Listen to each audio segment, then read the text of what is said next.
My name is Dave Frick, and we're here this morning to demonstrate to you how to carve a bone-in ham.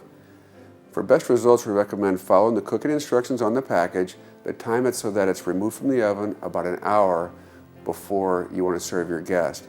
The reason for that is so when you carve the ham, it'll cool somewhat, gives it a chance to heat back up and be the ideal temperature for your guest's enjoyment.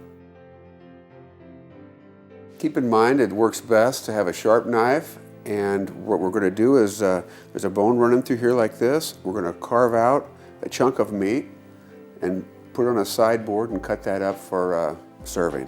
So here we go. We're going to follow this bone here, go all the way down to the cutting board in a perpendicular fashion.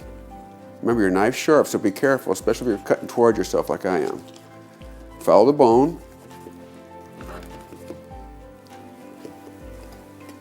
Take this piece out.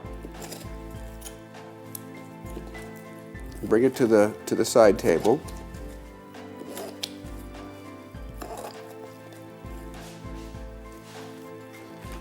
Over here it works best to cut it in half for carving.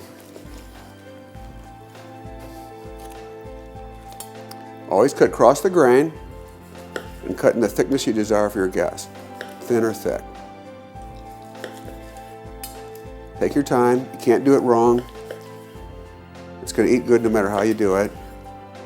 Try to keep these slices oriented in a nice presentation so when it goes on the serving platter, it looks appetizing for your guests. Keep in mind the ham is fully cooked. All you got to do is heat it up. The trick is don't heat it up too much because it's just going to dry out if you do.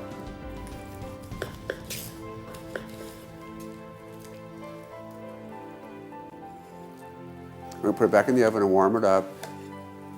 And then do the same thing on the rest of the ham that you did on that first piece.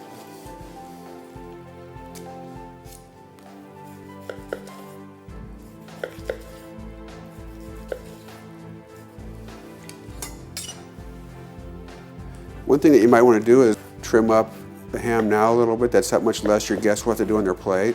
Now is a good time to get this back in the oven and get it heated up. Get it warm, and you can work on trimming the bone and getting the smaller pieces cut up later on.